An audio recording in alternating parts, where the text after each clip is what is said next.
반갑습니다. 만나의 아침 새벽 기도로 시작하겠습니다. 하늘에 계시는 사랑이 많으신 아버지 하나님, 지난밤에도 주님의 귀하신 은혜를 통해 저희에게 생명을 주시고 하나님의 능력 가운데 살게 하여 주셔서 감사합니다. 이 아침에도 주님께서 친히 말씀을 통해 주님의 음성을 들려주시고 우리 제2가 교과를 통해서 하나님의 살아계신 뜻을 깨닫게 하여 주시옵소서. 우리 주님 예수님의 이름으로 간절히 기도드리옵나이다. 아멘. 네, 오늘은 제4기 교과의 제2과 완전하게 하는 믿음입니다. 기억절의 말씀 히브리서 12장 2절 믿음의 주요 또 온전케 하시는 이인 예수를 바라보자. 저는 그 앞에 있는 즐거움을 위하여 십자가를 참으사 부끄러움을 개의치 아니하시더니 하나님 보좌 우편에 앉으셨느니라. 아멘. 이번 과에서의 교과 학습 목표는 첫 번째, 예수님이 우리의 믿음을 온전하게 해주시는 분임을 깨달아야 하는 것입니다. 우리의 믿음을 온전케 하시는 분은 주님이시지요. 느끼기는 믿음과 지혜 그리고 영적 성장에서 오는 기쁨과 만족을 경험하는 것입니다. 우리가 신앙생활을 통해서 얻는 기쁨과 만족, 이것을 다시 한번 경험하는 것이고요. 행하기는 예수님께 시선을 고정시키고 일시적인 것보다 영원한 것에 우리의 마음을 집중하기로 결심하는 것이지요. 서론의 부분에 보면 우리의 품성이 마지막 때 충분히 선하게 변화될지 염려할 필요가 없다는 얘기입니다. 그것은 하나님의 일입니다. 우리의 품성 변화는, 우리의 역할은 지금 현재 우리의 삶 속에서 온전한 주님을 향한 믿음을 갖는 것입니다. 믿음의 주요 온전케 하시는 예수께 우리의 시선을 고정하고 선한 싸움을 싸우는 것입니다. 그리스도에 대한 그러한 믿음은 그분으로 하여금 우리 안에서 빌립보서 2장 13절에 있는 말씀처럼 자기의 기쁘신 뜻을 위하여 너희에게 소원을 두고 행하게 하며 라고 말씀하셨죠. 그분이 시작하신 착한 일을 마치게 하신 것입니다. 믿음이 없다면 우리는 그분 대신 우리에게 초점을 맞추기 때문에 시작 전부터 우리의 삶의 좌절과 번민과 갈등을 갖게 됩니다. 우리는 믿음의 주이신 예수님을 바라보는 일이 필요합니다. 예수님은 하나님께서 보내신 일을 믿는 것이 하나님의 일이라고 하셨습니다. 오늘 우리가 예수님을 바라보고 예수님을 믿는 믿음을 통하여 온전하게 되는 믿음을 경험하게 되는 것입니다. 첫째 날입니다. 믿음이 인내함. 교훈으로 내려가시면 믿음의 시련은 우리를 영적으로 성장시키며 믿음을 강화시킨다. 역설적이지만 우리는 시험을 기뻐하며 그것을 통해 인내력을 길러야 한다. 야고보서 1장 2절로 3절에 내 형제들아 너희가 여러 가지 시험을 당하거든 온전히 기쁘게 여기라. 이는 너희 믿음의 시련이 인내를 만들어내는 줄을 너희가 알미라. 여러분들 신앙생활에 있어서 시련이 다가옵니다. 그런데 이 시련은 우리에게 믿음의 인내를 경험하게 하는 것인데요. 그런데 이 시련은 사단에게로부터 옵니다. 하나님의 품성을 오해하기 위해 사단이 시련을 주고 그리고 사람이 가지고 있는 믿음의 본질이 무엇인지를 온 우주에 밝히기 원하는 사단의 청구로 인해 시련이 옵니다. 시험도 사단으로부터 옵니다. 하나님은 시련을 주시거나 시험하지 않으십니다. 인생에게 만나는 시련과 시험의 근원을 누구로 해석하느냐에 따라서 믿음이 성장할 수도 있고 퇴보할 수도 있습니다. 인생에서 만나는 시련과 시험의 근원은 사단에게서 오는 것으로 해석할 때 하나님의 품성에 대하여 더욱더 확신하게 됨으로써 영적으로 성장하게 되고 믿음은 점점 더 커지게 됩니다. 그러므로 사단으로부터 시련과 시험이 올 때 그것은 하나님에 대한 자신의 믿음이 어떠한지를 판단할 수 있는 좋은 기회이고 시련이 올 때 자신에 대하여 모든 것을 믿으시는 하나님께서 주시는 것이 아니라고 확신하는 믿음으로 흔들리지 않게 되면 하나님에 대한 더욱 강한 믿음을 갖게 됩니다.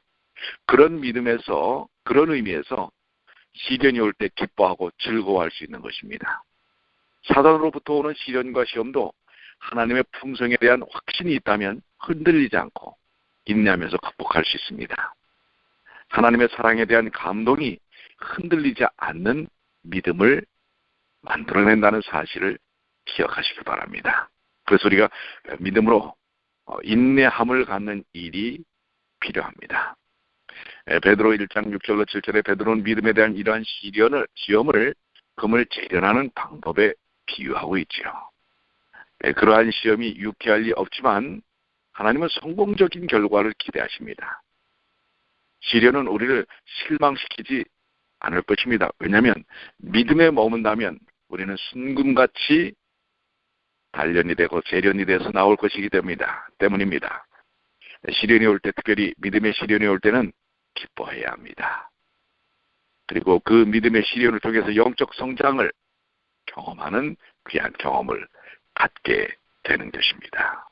둘째 날 넘어가기 전에 그래서 여러분들 그 믿음의 인내를 통해서 묵상하실 것은 시험을 기쁘게 이기는 믿음이란 어떤 것인가 한번 생각해 보시고요. 적용은 여러분이 겪고 있는 시련을 어떻게 믿음으로 극복해야 할지 여러분들이 한번 생각해 보시길 바랍니다. 둘째 날은 완전입니다.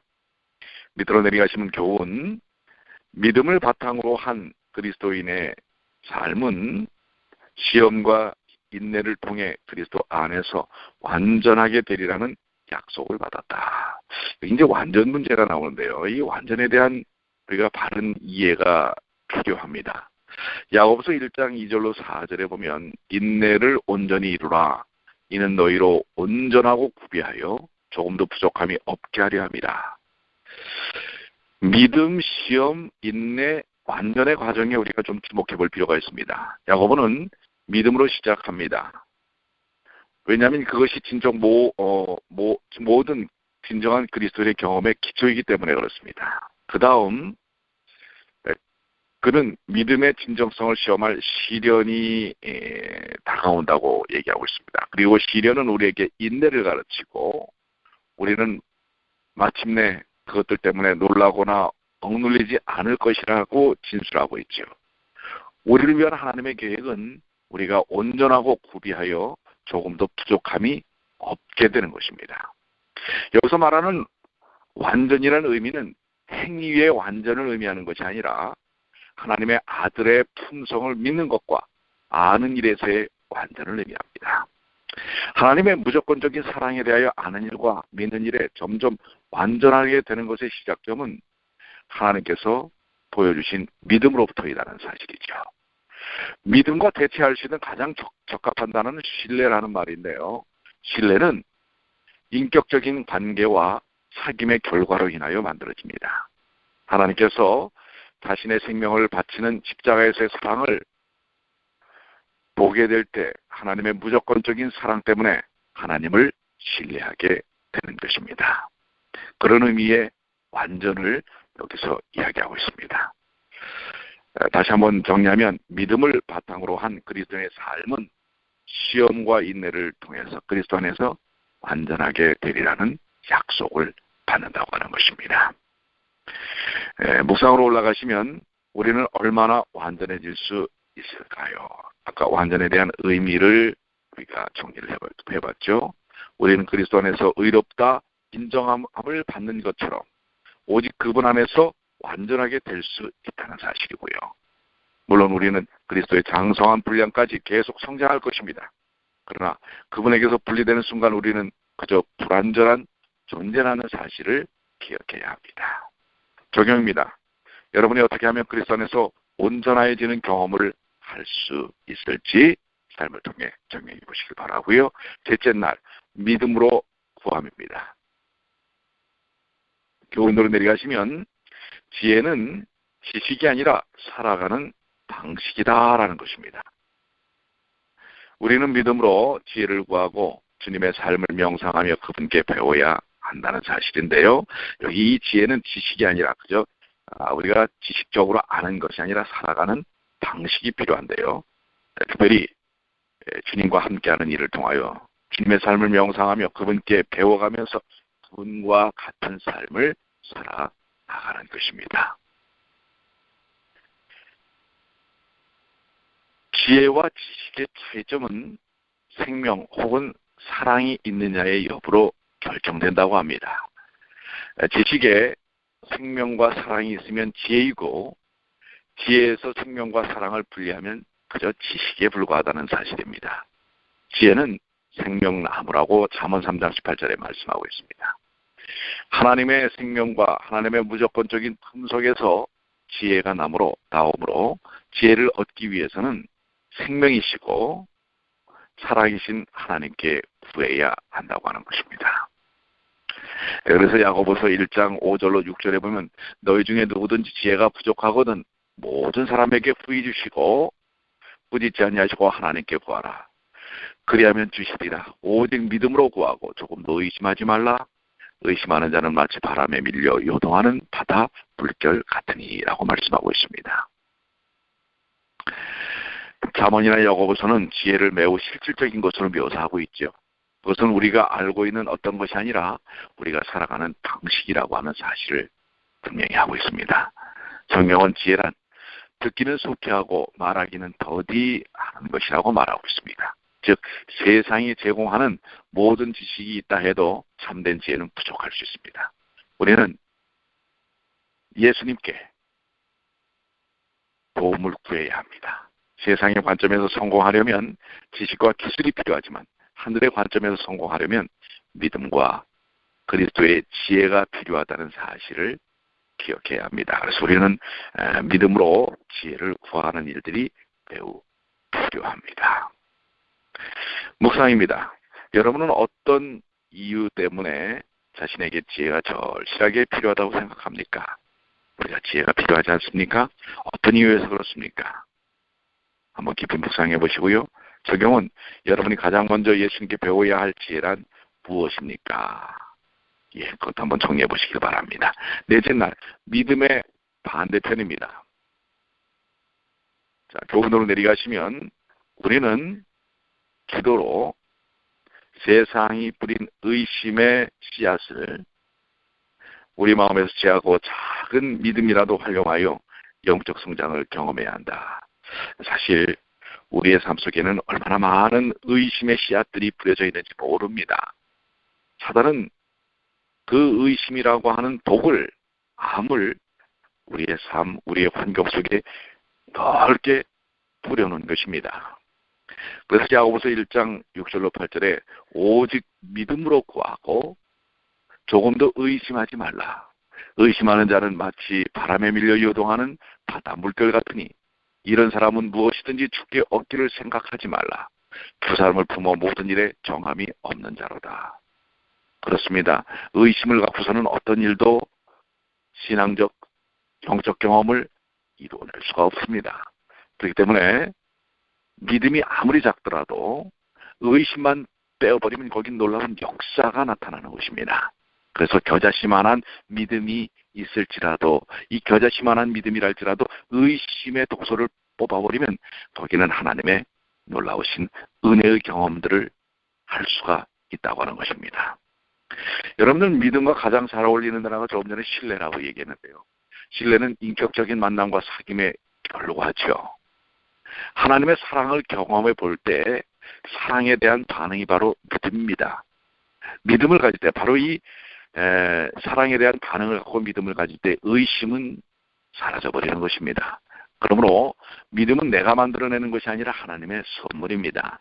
하나님을 바라보고 하나님의 사랑을 느끼고 경험할 때 우리는 그분과의 인격적인 신뢰의 관계를 갖게 되고 의심은 사라져버리는 것입니다. 그러나 하나님을 알아갈수록 사단이 뿌려놓은 의심이 점점 사라지는 경험, 이것을 우리가 신앙 속에서 해야 하는 것입니다. 하나님의 절대적인 사랑에 대하여 더욱 확신하는 것, 이것이 우리의 삶 속에 필요한 것이죠. 혹시 우리의 마음에 의심이 생기게 되면 이미 알고 확신했던 믿음도 사라져버리게 됩니다. 그렇기 때문에 다시 우리는 하나님의 사랑에 우리의 시선을 고정하고 믿음으로 다시 돌아가서 그곳에서 경험한 하나님의 품성에서 다시 시작하게 되면 하나님께 대한 믿음의 확신으로 인해 의심들이 사라져 버린다는 사실입니다. 의심이 들 때 나를 십자가상에서 사랑하셨던 그 놀라우신 주님의 사랑을 기억하십시오. 그렇다면 우리는 다시금 믿음이 회복될 것입니다. 예수님께서 누가복음 17장 5절로 6절 주께서 사도들이 주께 여짜오되 우리에게 믿음을 더하소서 하니 주께서 가라사대 때 너에게 겨자씨만한 하늘만한 믿음이 있었더라면 이 뽕나무더러 뿌리가 뽑혀 바다에 심기우려 하였을 것이요 그것이 너희에게 순종하였으리라. 다시 우리가 믿음의 시작점을 어디로 가야 하는가? 우리에게 십자가의 은혜를 주신 그분에게 아주 작은 믿음으로 시작하여 시선을 고정할 때 의심의 뿌리는 뽑혀 나가는 것입니다. 오늘 우리의 삶 속에 계속해서 도전해오는 사단의 도전, 믿음의 반대편에 있는 의심의 뿌리를 주님의 사랑을 믿는 믿음을 통해서 뽑아내시게 되길 바랍니다. 묵상입니다. 여러분은 어떤 확신이 있기에 모든 의심을 극복하고 여기까지 올 수 있었습니까? 한번 좀 여러분의 삶의 이 여정들을 한번 살펴보시면서 의심을 어떻게 극복했는지 여러분들 한번 깊이 묵상해 보시길 바랍니다. 의심은 또 다른 의심을 낳습니다. 오해는 또 다른 오해를 낳습니다. 여러분 의심이 드실 때 무릎을 꿇으십시오. 적용입니다. 의심이 발붙이지 못하도록 믿음을 확고하게 하는 가장 좋은 방법 무엇일까요? 지금 금방 이야기가 나왔죠? 무릎을 꿇고 주님을 바라보고 십자가의 은혜를 묵상하는 것입니다. 다섯째 날입니다. 부자와 가난한 자. 밑으로 교훈으로 내려가시면 지상의 부는 우리의 시선이 일시적인 것에 머물도록 유혹한다. 교회 안에서 우리는 부하든 가난하든 세상의 가치가 아닌 하늘의 가치로 연합해야 한다. 그렇습니다. 우리가 믿음의 삶을 살면서 도전들이 많이 오지요. 우리의 믿음을 온전하게 만들지 못하도록 하는 많은 유혹의 도전들이 오는데 그 중에 이 물질적인 것이 있습니다. 사실 현대인의 삶 속에서 이 물질적인 것에 영향을 많이 받습니다. 그렇기 때문에 야고보서 1장 9절로 10절에 낮은 형제는 자기의 높음을 자랑하고 부한 자는 자기의 낮아짐을 자랑할지니 이는 그가 풀의 꽃과 같이 지나감이라. 이 세상 것은 뭐예요? 다 사라져 버릴 것들이라는 사실을 기억해야 합니다. 우리는 삶에 대한 가치, 판단의 기준을 어디에다 두어야 할지 생각해야 합니다. 인간적 가치, 세상이 말하는 가치 기준,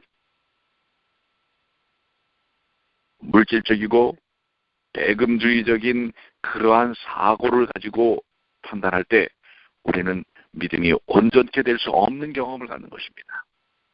우리의 삶의 가치의 기준은 세상에 없어질 상대적 가치들이 아니라 영원히 변치 않는 하나님의 사랑과 십자가의 은혜를 통하여 주신 절대적 가치라는 사실을 기억해야 합니다. 그래서 사람들의 눈에 보이는 상대적 가치, 그것에 시선을 고정하지만 그러나 우리는 하나님께서 허락하신 절대적 가치에 우리의 판단의 기준, 삶의 기준을 두어야 한다고 하는 것입니다. 보이는 것은 잠깐이요 보이지 않는 것은 영원함이라고 주님은 말씀하셨습니다. 우리는 잠시 보이다가 없어질 허상에다가 뜻을 두어서는 안 됩니다. 보이진 않지만 영원한 생명적 가치. 여러분들 단 5분 동안만 여러분들 숨을 쉬지 않는다면 우리는 뇌사 상태에 빠지게 되는 것입니다. 공기가 보입니까? 보이지 않습니다. 그러나 우리의 생명을 유지하는 데서는 매우 중요한 절대적 요소입니다. 물, 햇볕, 음식, 그러나 그 모든 것들보다 더 중요한 것은 하나님의 사랑이라고 하는 가치입니다.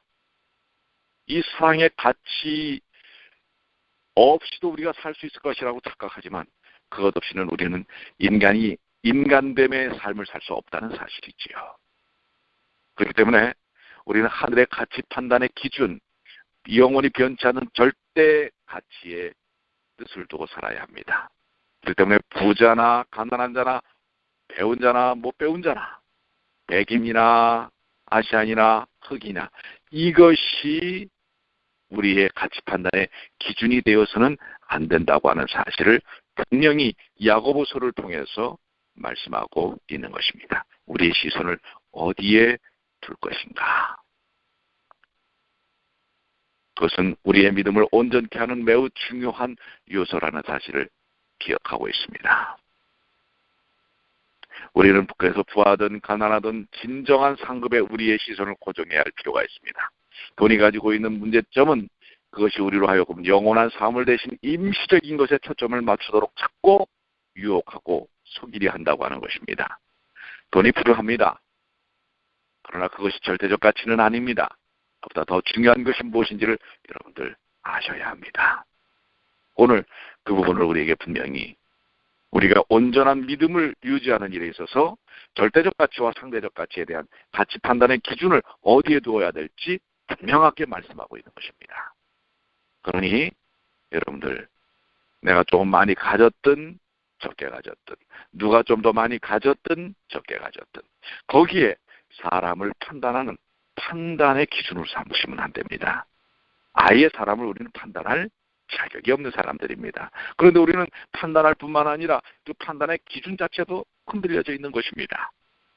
오늘 우리에게 주신 이 말씀들을 생각하시면서 우리에게 주신 하나님의 절대가치, 하나님의 시선에서 우리를 절대적 가치로 보이지 않는다면 우리는 정말 가치 없는 인간들입니다. 그런데 우리가 이렇게 생겼든 저렇게 생겼든 하나님은 그 자체로 우리에게 절대적 가치를 주신 분입니다. 우리를 소중히 여기시는 분입니다. 그래서 십자가에 달려 돌아가신 것입니다. 오늘 그것으로 인해서 내가 얼마나 소중한 존재라는 사실, 그리고 내 이웃이, 내 가족이, 우리의 성도가 얼마나 소중한 존재라는 사실을 기억하시게 되길 바랍니다. 그러니 함부로 말씀하지 마십시오. 남을 비판하지 마세요. 평가하지 마세요. 비난하지 마세요. 오해하지 마십시오. 우리는 하나님께서 우리를 사랑하신 것처럼 그들을 사랑해야 합니다. 우리 안식일 말씀을 통해서 나오지 않았습니까? 용서하지 않는 자는 하나님의 용서를 받을 가치가 없는 자들입니다. 하나님의 용서를 받은 사람들은 다른 사람들을 용서할 수밖에 없게 된다는 사실입니다. 내가 하나님의 용서를 받은 증거는 내가 다른 사람을 용서할 수 있는 마음을 가졌느냐에 있다는 사실을 우리가 말씀을 통해서 깨닫지 않았습니까? 오늘은 그 놀라운 무한한 용서를 받은 사람들입니다. 그렇기 때문에 이제 그 용서의 삶을 드러내는, 은혜의 삶을 드러내는 여러분과 저의 삶이 되어야 할 것입니다. 그러니 남을 절대로 헌담하지 마십시오. 말로는 뭐라고 얘기합니까? 그 사람을 위해서라고 하지만 절대 그렇지 않습니다. 여러분의 입 가운데서 부정적인 이야기, 남을 헐뜯는 이야기, 비난하는 이야기, 이러한 죄악에서 벗어나시게 되길 바랍니다. 목사입니다. 돈은 여러분에게 얼마나 위협적입니까? 위협적인 존재가 아니지요? 돈을 사랑함이 일만하게 뿌리라고 했는데요. 우리에게 그렇게 영향을 주는 것이 아니라고 하는 사실을 우리가 삶을 통해서 경험하시게 되길 바랍니다. 적용입니다. 초기 교회의 모본을 따르기 위해 우리는 무엇보다 무엇을 실천해야 할까요? 우리 유무상통했던 이 초기 교회의 이 아름다운 모습이 오늘날에도 나눔의 정신으로 우리의 삶 속에서 경험되어지게 되기를 간절히 축원합니다. 자, 이제 마무리를 짓겠는데요. 완전하게 하는 믿음. 야고보는 예수님이 어떻게 우리의 믿음을 온전하게 하시는 분인지 보여주었고요.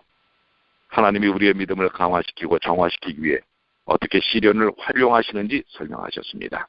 시련은 사단이 주는 것이라고 그랬죠. 그러나 그것을 오히려 우리의 믿음이 더 순결케 되기 위하여 하나님은 잘 견뎌내도록 활용하십니다.